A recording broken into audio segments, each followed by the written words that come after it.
ઠાકોરે ફરી એક વખત મોટો ઘટસ્ફોટ કર્યો છે। ઠાકોર સમાજના બંધારણ મુદ્દે ચાલી રહેલા વિવાદ વચ્ચે ગબ્બર ઠાકોરનો એક વિડીયો સામે આવ્યો છે। ગબ્બર ઠાકોરે વિડીયો શેર કરીને અનેક મોટા દાવા કર્યા છે। સોમવારે પાટણમાં યોજાયેલી ઠાકોર સમાજની બંધારણ સભામાં ગબ્બર ઠાકોર અને અર્જુન ઠાકોરને ખુલ્લી ઓફર અપાઈ। સભામાં કહેવાયું કે જો ગબ્બર ઠાકોર માફી માંગશે તો સમાજ માફી આપવા માટે વિચારશે। આ તરફ નાત બહાર મૂક્યા બાદ ગબ્બર ઠાકોર ઢીલા પડ્યા હોય તેમ લાગી રહ્યું છે। તેમણે વિડીયો જાહેર કરી સમાજની માફી માંગવાની પણ તૈયારી બતાવી છે અને સાથે જ ગબ્બર ઠાકોરે સમાજને વિનંતી કરી છે કે ગેનીબેન અલ્પેશ ઠાકોર ભેગા થઈને પહેલા નક્કી કરે, કારણ કે ગેનીબેન અલ્પેશભાઈ ડીજેને લઈને જ સ્પષ્ટ નથી। ઉપરાંત ગબ્બર ઠાકોરે વધુ એક ઘટસ્ફોટ કરતા કહ્યું છે કે 5 જણાએ મારા વિરુદ્ધ મોટું કાવતરું ઘડ્યું છે। ન્યાયની વાત કરીએ તો એક મોટું ષડયંત્ર રમણું છે મારા પાસે। અત્યારે બી કહું છું, અમારા ગામમાં પણ બહુ મોટો વિખવાદ થયો છે। હવે સોગન ઉપર વાતો આવી ગઈ છે અને બીજું કે સાહેબનું કહેવું એવું છે કે ડીજે વગાડો બેન, કે ડીજે મત વગાડો, તો એક સમાજમાં પણ બહુ સમાજને શું કરવું એ પણ નિર્ણય નથી, અથવા એક દિલથી મારા વિચાર પ્રમાણે રજૂઆત છે કે ડીજેમાં 5-6 હજાર ખર્ચો થતો હોય તો 15,000 રૂપિયા લંકાવાળા પણ લેતા હોય છે। એના વિશે કોઈક વિચારો। આપણે નિયમો એના માટે કરેલા છે, બંધારણ એના માટે કરેલું છે કે ખર્ચા ઓછા કરવા માટે, તો ડીજે કરતા ખર્ચો પણ એના પણ અંદર વધી જાય છે અને આપણે સમાજની માફી માંગી લઈએ, આપણે કશું વધો નથી, આપણે કોઈ નેના બાપના નહીં થઈ જતા। એક બીજું પણ દંડ થાય તો જે ઘર ધણી છે, જેના ઘેર લગ્ન હતા એ વ્યક્તિ થાય, નાત બાર જાય અને એ વ્યક્તિને નાત બાર મૂકવો જોઈએ, કદાચ એ વ્યક્તિ દંડ ના હાલે। તો સમાજનું બંધારણ રચાયું અને ત્યારબાદ વિવાદનો મતપૂડો પણ છંછેડાયો છે, કારણ કે પહેલો એક વિડીયો સામે આવ્યો હતો ગબ્બર ઠાકોરનો ડીજે સાથેનો અને ત્યારથી જ આ વિવાદે તોલ પકડ્યું છે અને ત્યારબાદ સમાજના લોકો એક બાદ એક સોશિયલ મીડિયા પર પોસ્ટ કરવા માંડ્યા કે ગબ્બર ઠાકોરને નાત બહાર મૂકવો જોઈએ, 1 વર્ષ માટે નાત બહાર રાખવો જોઈએ, કોઈ પણ સામાજિક ધાર્મિક હોય કે પછી અન્ય લેવડ દેવડ પણ આ બંને ભાઈઓ સાથે ન કરવી, તે પ્રકારના એક કહેવાય કે ફરમાન પણ જારી કરવામાં આવતા હોય એ રીતે સમાજના લોકોએ સોશિયલ મીડિયા પર બળાપો કાઢ્યો હતો અને ત્યારબાદ રિએક્શન્સ પણ સામે આવી રહ્યા છે। ગબ્બર ઠાકોરનો વધુ એક વિડીયો સામે આવ્યો છે અને તેમાં તેમનું કહેવું છે કે 5 જણાએ મારા વિરુદ્ધ મોટું કાવતરું ઘડ્યું છે, કારણ કે સમાજના અન્ય પણ લોકો છે જે આ રીતે લગ્ન પ્રસંગ, કારણ કે અત્યારે લગ્નસરાની સિઝન ચાલી રહી છે, લગ્ન પ્રસંગ યોજતા હોય છે અને તેમાં ડીજે હોય, ઢોલ હોય અને મોટા ખર્ચા પણ કરતા હોય છે, પરંતુ જ્યારે મોટા લોકોની વાત આવતી હોય અથવા તો રાજકીય વગ ધરાવતા લોકોની વાત આવતી હોય તો તેમનો વિરોધ નથી થતો। તેમના જેવા લોકો જે છે તેમનો વિરોધ થઈ રહ્યો છે। આ પ્રકારની વાતો પણ ક્યાંક કહેવામાં આવી રહી છે। સવાલ એ છે, નાત બહાર મૂક્યા બાદ ગબ્બર ઠાકોર હવે ઢીલા પડ્યા હોય તેવું પણ લાગી રહ્યું છે, કારણ કે માફી માંગવાની તેઓએ તૈયારી પણ દર્શાવી છે, પણ સવાલ એ છે કે ફક્ત એક માફીથી શું બંધારણ જે ઘડાયું છે તેને કોઈ અસર પડશે કે નહીં, કારણ કે બીજા લોકો શું આ જે બંધારણના નિયમો છે તેનું પાલન કરશે કે પછી તેને લઈને વિરોધ પણ જોવા મળશે, કારણ કે જે ડીજે સંચાલકો છે તેમના જ સમાજના લોકોનું કહેવું હતું કે મોટાભાગના ડીજે સંચાલકો ઠાકોર સમાજના છે। તો પૂર્વ ધારાસભ્ય ચંદનજી ઠાકોર આપણી સાથે જોડાઈ ગયા છે। જી ચંદનજી, ઠાકોર સમાજના નિયમો ઘડાયા, બંધારણ ઘડાયું અને ગબ્બર ઠાકોરની વિરુદ્ધમાં એક જુવાળ જોવા મળ્યો છે। જો કે ગબ્બર ઠાકોર હવે કહી રહ્યા છે કે માફી માંગવા માટે તૈયાર છું, લાગે છે આ વિવાદ શાંત થશે? જો વિવાદ બિલકુલ શાંત થઈ ગયો છે। વિવાદનો ઇસ્યુ જે આજે ચાબરડા ગામે ગબ્બરભાઈ ઉપર અને અર્જુનભાઈ ઉપર જે થયું એનો નિર્ણય લેવાનો હતો, એના પછી ગઈકાલે કોરડા ગામે રાધનપુરમાં ત્યાં જાહેર સભામાં પણ એમને કહેવામાં આવ્યું છે અને જે કોરડામાં જે બનાવ બન્યો અને એ લોકોએ જાતે જ બોલાયા, સમાજની ભૂલ એમને સમજણી, સમાજની ભૂલની એમને ચિંતા વ્યક્ત કરી, એટલે એમને જાતે જ મંડપ બાંધ્યો, જાતે જ અમને બોલાયા, હું પોતે પણ ત્યાં હાજર હતો અને એ સભાની અંદર ગબ્બરભાઈની નામની ચર્ચા થઈ છે ભાઈ, અને ગામ સમિતિ નિર્ણય લઈને ગબ્બરભાઈને અંદર પરત આપવા માટેની અમે આહવાન પણ કર્યું છે અને ટૂંક સમયમાં આ નિર્ણય ત્યાંથી લેવાઈ ગયો છે અને જાબડિયામથી પણ આ નિર્ણય લેવાઈ જશે. આવો કોઈ વિરોધ હવે મને દેખાતો નથી બેન. જી ચંદનજી, કારણ કે આપ મીટિંગમાં પણ હતા, તો આખરે વિરોધ કરનારા કોણ હતા અને એ જે માફ કરનારા પણ કોણ છે? સવાલ અહીંયા એ પણ છે ને, કારણ કે સમાજના કેટલાક લોકો જ હશે, આખો સમાજ તો નહીં હોય ત્યાં હાજર. નહીં, સમાજ કોઈ પણ જગ્યા પર ભેગું થાય એટલે આખો સમાજ તો ના હોય, પણ સમાજના લીડરો હોય, સમાજનો જે કાર્યકર હોય, સમાજના બંધારણ જે આમાં દાખલા કે લવિંગજી ભાઈ હતા, કેશાજી ભાઈ હતા, અમરતજી પણ હતા, હું પોતે હતો. આ બધા અમારી હાજરીમાં આ બધું થયું છે. અમે જ પણ નિર્ણય લીધો છે અને જેને જો આટલો લોબો સમાજ છે બેન, 25 લાખથી વધારે સમાજનું આ બંધારણ છે, ક્યાંક નાની મોટી ચૂક થઈ ગઈ હોય તો એનાથી કોઈ એવું ઇસ્યુ બનતો નથી. નહીં તો 1 મહિના 4/1/2026 રોજ બેન બંધારણ નક્કી થયું. આજે કેટલો ટાઈમ થયો? 1 મહિના જેવું થયું છે. મહિનામાં છતાંય સમાજમાં આટલી જાગૃતતા, આટલી પ્રગતિ, આટલું. આજે હું કોભેલ ગામની અંદર બંધારણ સમાજની મિટિંગ હતી, એમાં પણ હું જઈને આવ્યો છું, અત્યારે ત્યાંથી જ આવું છું. એટલે આ બધી નાની મોટી વિસંગતા અમારા ઘરની છે, અમારા ઘરનો મામલો છે અને એમાં ટૂંક સમયમાં અમે આને બધું ઉપરથી જિલ્લાની કમિટી, 3 જિલ્લાની કમિટીનું સમન્વય કરી, નીચે તાલુકાની સમિતિનું પણ ગઠન કરી અને આનું જે કઈ નાનું મોટું રહી ગયું છે, નાની મોટી ભૂલો હશે તો અમે એનું સમાધાન કરી લઈશું બેન. જી ચંદનજી, તો પછી આપ જે મીટિંગમાં હાજર હતા એ મીટિંગમાં શું થયું? આ બંને ભાઈઓને માફ કરવા એ પ્રકારનો નિર્ણય લેવાયો છે અને ગબ્બર ઠાકોરે શું માફી માંગવાની વાત કરી છે? નહીં, ગબ્બર એ મને ખબર નથી, પણ બિલકુલ જો બેન એક તાજવાના તોલની અંદર સરખો ન્યાય હોય, અલગ અલગ પ્રકારનો ન્યાય ના હોય. ગબ્બરભાઈને સમાજની બહાર મૂક્યા હોય અને પેલા કારણ જો સમાજ એટલે ગબ્બરભાઈ એ ટાઈમે પણ જો સમાજમાં એને એમને કહી દીધું હોત તો એમને આપણે નિર્ણય લેવડાવી દોત, પણ નથી થયું. તો હવે પણ જે ત્યાં થયું ત્યાં એમને માફ કર્યા બેન. એને 1,51,000 રૂપિયા સમાજે દંડ કર્યો અને દંડમાંથી એમને મુક્ત કર્યા. હવે કોઈ નહીં કરે, હવે કોઈ નવા ફેરફાર હશે બેન. 4/1/2027 ના રોજ અમારું બંધારણ ભેગું થશે, બંધારણીય સમિતિ ભેગી થશે, 3 જિલ્લાના આગેવાનો ભેગા થશે અને બંધારણની ઉજવણી થશે. એ ટાઈમે કઈ નાનો મોટો ફેરફાર હશે તો કરીશું, પણ અત્યારે જે નિર્ણય લેવાનો છે ગબ્બરભાઈને ત્યાં ગામ સમિતિ નિર્ણય કરશે અને ત્યાં જાહેર મંચ પરથી કહેવાનું છે કે ભાઈ હવે ગબ્બરભાઈને આપણે ગામ સમિતિ નિર્ણય લઈ અને એમને પરત લેવા હોય તો લઈ શકે છે. અચ્છા, નહીં પણ દંડ ભરી દીધો એનો મતલબ એ જ છે ને કે માફ કરી દીધા, એવું માની શકાય? એટલે કોની વાત કરો બેન? ગબ્બરભાઈને. ગબ્બરભાઈનો દંડ નથી લીધો બેન. દંડ લીધો છે કોયડાવાળાનો. અચ્છા, ઓકે, દંડ લીધો છે કોયડાવાળાનો અને કોયડાવાળાને માફ કરી દીધા છે અને એમાં ચર્ચા પણ થઈ છે ગબ્બરભાઈની જાહેર મંચ ઉપર. અને ગબ્બરભાઈને કહ્યું છે કે ભાઈ ગામ સમિતિ નિર્ણય લેશે એ હમણાં માટે સર્વોપરી નિર્ણય છે. એટલે ગામ સમિતિ જે નિર્ણય લેશે ને ગામ સમિતિ બોલાવીને લગભગ એ પતી ગયું છે બેન. એને સમાજમાં પરત લેવા વાળી વાતે ગામ સમિતિ જોડે ચર્ચાઓ પણ થઈ છે.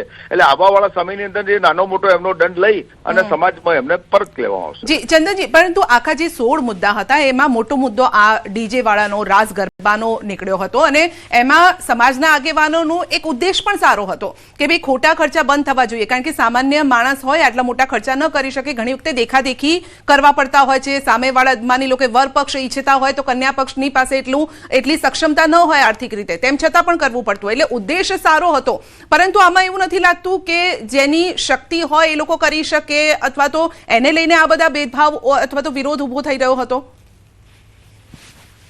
સંધ્યાબેન, જો આમાં વિરોધ ઉભો થાય એનું કારણ છે કે આજે ડીજે વાળાને નાની મોટી મુશ્કેલીઓ પડી, એવી કાપડ વાળાને પડી, એવી વાસણ વાળાને પડી, એવી બીજા લોકોને પડી બેન, એવી સનરૂપ ગાડી વાળાને પડી, એવી પેલા બીજું કોઈ નાનું મોટું બેદી હલ્દીમ રસમ વાળાની પડી, આજે રસોડા વાળાની પણ સાદું ભોજન થઈ ગયું બેન. એટલે 1 વર્ષ પૂરતો આવડું બધું બંધારણ કરવું હોય, સમાજમાં નિર્ણય લેવો હોય બેન, તો નાની મોટી સંધ્યાબેન તકલીફો ઉભી થાય. પણ એ અમારા ઠાકોર સમાજનો ઘરનો મામલો છે.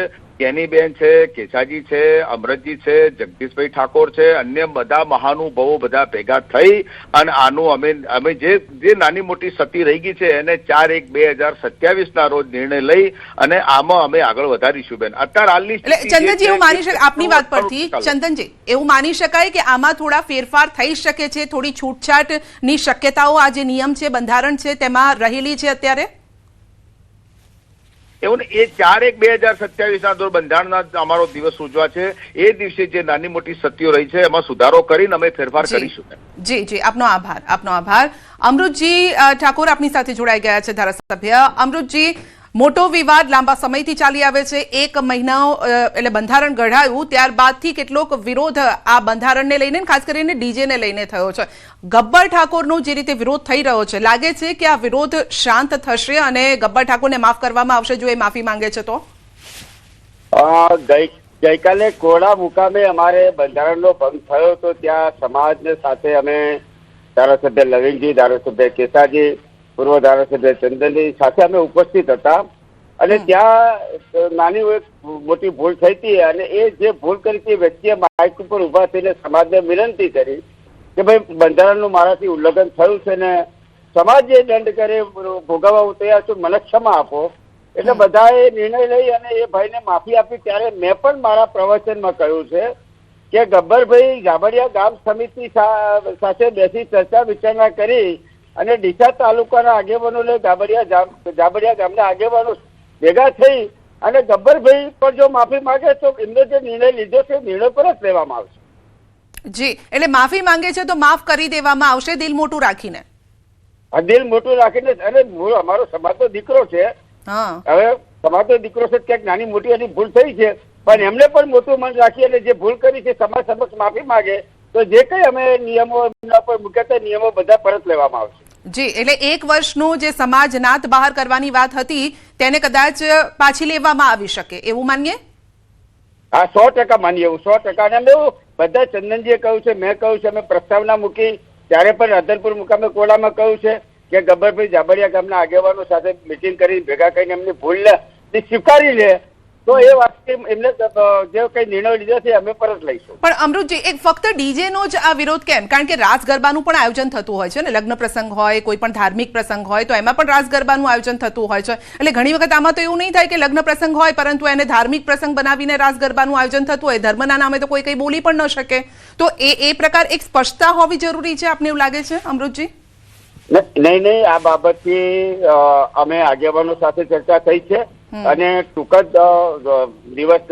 સમયની અંદર લગભગ અઠવાડિયા 10 દિવસમાં બધા અમે ભેગા થઈ અને આ મુદ્દા વિશે શું નિર્ણય લેવો જોઈએ એ નિર્ણય બાબતે અમે ચર્ચા કરવા ભેગા થવાના છે. જી અમૃતજી, કારણ કે હમણાં ચંદનજી સાથે પણ વાતચીત થતી હતી, એમણે પણ એક સારો એક મુદ્દો કહ્યો છે કે ભાઈ આ બંધારણથી અને નિયમોથી ઘણા બધાને નુકસાન પણ થઈ રહ્યું છે. આપણે જોઈએ તો એ વાસણવાળા હોય કે પછી ભોજનવાળા હોય, કારણ કે બનાવનારા પણ લગભગ મોટાભાગના સમાજના લોકોમાંથી જ આવે છે. હવે ડીજે વાળાની વાત કરીએ સંચાલકો તો ઠાકોર સમાજના મોટાભાગના ડીજે સંચાલકો છે, તો આર્થિક રીતે તેમને પણ નુકસાન થઈ રહ્યું છે. અહીંયા શૈક્ષણિક રીતે મજબૂત કરવાની વાત છે સમાજને, આર્થિક રીતે પણ મજબૂત કરવાની વાત છે. તો સમાજે આપને લાગે છે કે એ વિશે પણ વિચારવું જરૂરી છે? નહીં, 100% એક બે નિર્ણયો ઉપર જે થોડોક અમારે નારાજગી છે યુવાનોમાં, જી એ યુવાનો સાથે પણ અમે થોડાક બેસીશું. અમારી જે જિલ્લાની કમિટી છે, જિલ્લાની કમિટી પણ અમે ભેગા થવાના છીએ અને આ જે કઈ નાના મોટો નારાજગી છે ઉશ્કેરાટ કે એવું કઈ નથી પણ કંઈક નારાજગી છે, એટલે નારાજગીને દૂર કરવાના પ્રયત્ન થશે. અમૃતજી, આપનો આભાર. લેવાજી આપણી સાથે જોડાઈ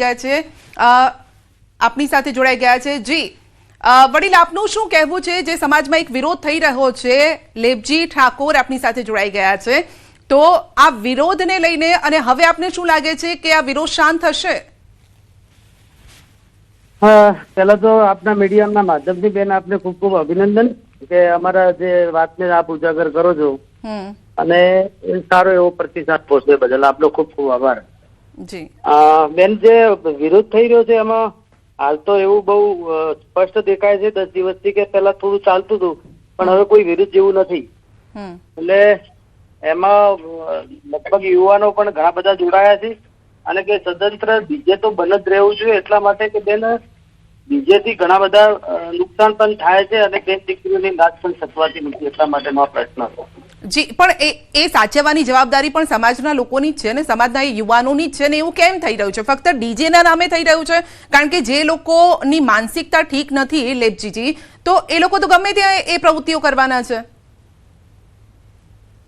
ના બેન, એવું નથી, પણ ડીજે જે વસ્તુ છે એ આમાં કઈ ઘરની અંદર વગાડી શકાય છે એવી કોઈ ડીજેની વસ્તુ નથી. જે સરેઆમ ખુલ્લા મેદાનની અંદર જે રમતા હોય ત્યાં જે સમાજના વડીલો હોય એ કઈ બહાર જઈને બેઠા નહીં હોતા, એ અંદર જ બેઠા હોય ત્યારે ડીજે ની અંદર જે નાચતા શું થાય છે, શું પ્રોબ્લેમ ઉભા થાય છે, બેન દીકરીઓની ત્યાં રમતી હોય એના વિડીયો પણ વાયરલ થશે. એના માટેના આ બધા પ્રશ્નના લીધે જ આ બેન ડીજેનો જે મેન મુદ્દો છે. જી, એટલે ટૂંકમાં લેપજીજી આપનું કહેવું છે કે ડીજે તો બંધ જ રહેવું જોઈએ. આપનો આભાર. હા, બંધ જ રહેવું જોઈએ. જી જી, આભાર. બુલેટિનમાં આગળ વધીશું નાનકડા બ્રેક બાદ.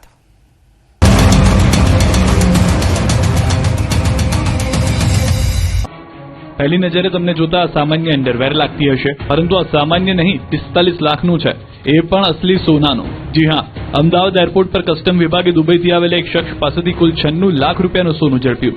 આ શખ્સે દાણચોરી માટે ચાલાકીપૂર્વક તેના અંડરવેરમાં 45 લાખની કિંમતનું સોનું પેસ્ટ સ્વરૂપે છુપાવ્યું, જે જોતા પહેલી નજરે સામાન્ય કાપડ જેવું દેખાતું હતું, પરંતુ કસ્ટમ વિભાગને એરપોર્ટ પર શખ્સની શંકાસ્પદ હિલચાલના આધારે તેની તપાસ કરતા આ અનોખી મોડસ ઓપરેન્ડીનો પર્દાફાશ થયો અને અધિકારીઓ પણ સોનાને છુપાવવાની આ પદ્ધતિ અને સંપૂર્ણ સોનાની અંડરવેર જોઈને દંગ રહી ગયા.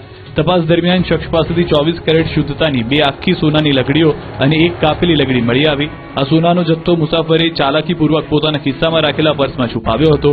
આમ અમદાવાદ કસ્ટમ્સ દ્વારા કુલ 601.940 ગ્રામ સોનું જપ્ત કરવામાં આવ્યું છે. રાજકોટમાં થોડા દિવસ પહેલા થયેલી 120 કિલો ચાંદીની ચોરી અન્ય કોઈએ નહીં પરંતુ 2 સગા ભાઈઓ સહિતના લોકોએ કરી હોવાનો ધડાકો થયો. ચાંદી ચોરી બંને ભાઈઓ અલગ અલગ દિશામાં ભાગી ગયા હતા, પરંતુ 4 દિવસ પહેલા થયેલી એક ચાંદીની ચોરીનો ભેદ ઉકેલાયો. અમદાવાદ ક્રાઇમ બ્રાન્ચે મહેસાણાથી એક શખ્સને 40 કિલો ચાંદી સાથે ઝડપી પાડ્યો. ચોરીનો અન્ય માલ અન્ય આરોપી પાસે હોવાથી ક્રાઇમ બ્રાન્ચની એક ટીમે સુરત વડોદરા તરફ તપાસ હાથ ધરી. અમદાવાદ ક્રાઇમ બ્રાન્ચને બાતમી મળી હતી કે ચોરી કરેલી ચાંદીનો જથ્થો મહેસાણા ખાતે વેચવા માટે લઈ જવામાં આવી રહ્યો છે, જેના આધારે ક્રાઇમ બ્રાન્ચે માર્ગમાં ચેકિંગ ગોઠવી કાર્યવાહી કરી અને 40 કિલો ચાંદી સાથે એક આરોપીની ઝડપી લીધો. પૂછપરછમાં સામે આવ્યું કે આ ગુનામાં સંડોવાયેલા અન્ય એક મુખ્ય આરોપી ફરાર છે. પ્રદીપ પ્રજાપતિ અને કમલેશ બંને સગા ભાઈઓ છે, જેમાંથી એક પ્રદીપ પકડાયો છે. અગાઉ આરોપી કમલેશ રાજકોટમાં ચાંદીનો વ્યવસાય કરતો હતો. મહેસાણાથી માણેક ચોક ચાંદી વેચવા જઈ રહ્યા હતા. અન્ય 80 કિલો ચાંદી કોને આપ્યું અને કયા આરોપી પાસે છે તે અંગે પૂછપરછ શરૂ કરવામાં આવી. તમારા બાળકોને સાચવીને રાખજો. દરેક વાલીઓ માટે ચેતવણીરૂપ ઘટના બની છે. બાળક ચોરીને બીજાને વેચી દેવાનો રેકેટનો પોલીસે પર્દાફાશ કર્યો.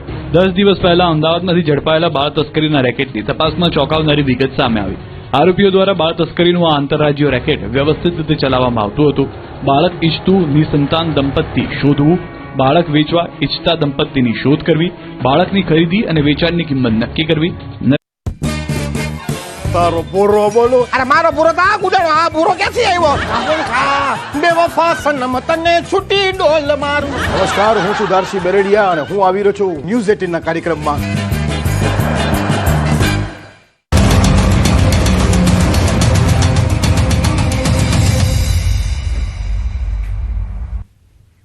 વગર ચોમાસે ડેમના દરવાજા ખોલાયા. દ્વારકાના વર્તુ 2 ડેમના દરવાજા ખોલાયા છે. ડેમના 4 દરવાજા અડધો ફૂટ ખોલવામાં આવ્યા છે. ડેમના દરવાજામાં ચાલી રહ્યું છે સમારકામ. નીચાણવાળા 14 જેટલા ગામોને અલર્ટ કરાયા છે. દ્વારકા અને પોરબંદર જિલ્લાના 14 ગામોને અલર્ટ કરાયા છે. નીચાણવાળા વિસ્તારમાં લોકોને અવર જવર ન કરવી. નદીના પટમાં પશુઓને ન રાખવા માટે તંત્રએ ખાસ સૂચના આપી છે. 32 દરવાજા ધરાવતા આ ડેમના દરવાજામાં જરૂરી મેન્ટેનન્સનું કામ કરવાનું હોવાથી દરવાજા ખોલવામાં આવ્યા છે. તો ડેમના 4 દરવાજા અડધો ફૂટ ખોલવામાં આવ્યા છે. અત્યારે ન તો પૂરની પરિસ્થિતિ છે ન અન્ય કોઈ પરિસ્થિતિ, તેમ છતાં પણ આ દરવાજા ખોલાયા છે. વધુ અપડેટ મેળવીશું સંવાદદાતા મુકુંદ પાસેથી. જી મુકુંદ, નીચાણવાળા 14 ગામોને અલર્ટ કરાયા કારણ કે દરવાજા ખોલવામાં આવ્યા છે. અસલી કારણ શું? જી સંધ્યા, વાત કરવામાં આવે તો દ્વારકા જિલ્લાના ભાણવડ તાલુકા પાસે આવેલો જે વર્તુ 2 ડેમ છે, આ વર્તુ 2 ડેમના જે 32 દરવાજા આવેલા છે, આ 32 દરવાજાનું જરૂરી મેન્ટેનન્સ કરવાનું હોવાના કારણે જે 4 દરવાજા છે તે અડધો ફૂટ સુધી ખોલવામાં આવ્યા છે. અને વાત કરીએ તો જે નીચાણવાળા વિસ્તાર છે, પોરબંદર જિલ્લો અને દ્વારકા જિલ્લો છે, આ દ્વારકા જિલ્લાના 14 જેટલા જે ગ્રામ્ય વિસ્તાર આવેલા છે, આ ગ્રામ્ય વિસ્તારની જે નદીના પટમાં પશુઓને કે લોકોને અવર જવર ન કરવી, કોઈ પણ પશુ માલિકોને પશુ ન ચારવા પણ તંત્ર દ્વારા ખાસ અપીલ કરવામાં આવી છે. જી સંધ્યા. જી આપનો આભાર. અંબાજીના દાંતામાં હડકવાથી મહિલાનું મોત થયું છે. કુંડેલ ગામની મહિલાનું હડકવાની અસરથી મોત થયું છે. પાલનપુર સિવિલ હોસ્પિટલમાં 2 દિવસ અગાઉ હડકવાના લક્ષણો દેખાતા મહિલા સારવાર માટે આવી હતી. સૌથી મહત્વની વાત તો એ છે કે પરિવારે વધુ સારવાર માટે લઈ જવાની જગ્યાએ ભુવા પાસે સારવાર કરાવી. પરિવાર અંધશ્રદ્ધામાં ભુવા પાસે લઈ ગયો. હડકવાની વધુ અસર થતા મહિલાનું મોત નીપજ્યું. મૃતક મહિલાને હડકાયુષ્માન કર્યું હતું, જેની અસર 6 મહિના બાદ દેખાઈ હતી. શનિવારે દાખલ થયા પછી અમે એમને જણાવેલું કે આનો કોઈ ઈલાજ નથી અને મૃત્યુ થવાની શક્યતાઓ છે જ. એટલે દર્દીના સગાને અમને જાણ કરી કે અમારે અમદાવાદ જવું છે. તો મેં અમદાવાદ માટે ચિઠ્ઠી લખી આપી હતી અમદાવાદ સિવિલની. પરંતુ જ્યારે અહીંથી નીકળ્યા ત્યારે અમારા સ્ટાફને એવું કહેતા ગયેલા કે અમે ભુવા પાસે જવાના છીએ. એ લોકો ભુવા પાસે ગયા હશે એવું સમાચાર હતા અમને, અને પછી ત્યારબાદ એ લોકો ઘરે લઈ ગયા હશે દર્દીને, અને રવિવારે દર્દીનું મૃત્યુ થયું છે. રાજકોટ મનપાનું કરોડોનું બજેટ મંજૂર થયું છે, જેમાં સ્ટેન્ડિંગ કમિટીએ 95 કરોડનો કર બોજ ફગાવ્યો છે. 45 કરોડના વિકાસ કાર્યોને ઉમેરો કરાયો છે. રાજકોટમાં પ્રથમ વખત 3 પિંક બસ શરૂ કરાશે. બિલ્ડરો અને ડેવલપર્સ માટે રાહત. 2026માં મનપા વ્યાજ માફી લાવી. મિલકત પાણી વેરામાં કુલ 10,000 રૂપિયાની માફી. મિલકત વેરાના ચડત વ્યાજમાં રાહત. મહિલા પાર્કની જેમ દિવ્યાંગ પાર્ક બનાવાશે. સિનિયર સિટીઝનના નામના વૃક્ષ મનપા વાવશે. મનપાની નવી સેન્ટ્રલ ઝોનની ઓફિસ બનાવાશે. એમાં 95 કરોડના કરબોજોને ફગાવીને નવી અનેક વિકાસ કામોની યોજનાઓનું અમે લોકો અમલીકરણ કરવા જઈ રહ્યા છે. નવા નાણાકીય વર્ષથી કોઈ પણ બિલ્ડરને જે કોઈ પણ એમનો ભરવાપાત્ર રાજકોટ મહાનગરપાલિકામાં જે ભરવાપાત્ર રકમ છે, આ રકમમાં 50 લાખ રૂપિયા સુધીની રકમ હશે તો એને ચેકથી આપવાના રહેશે.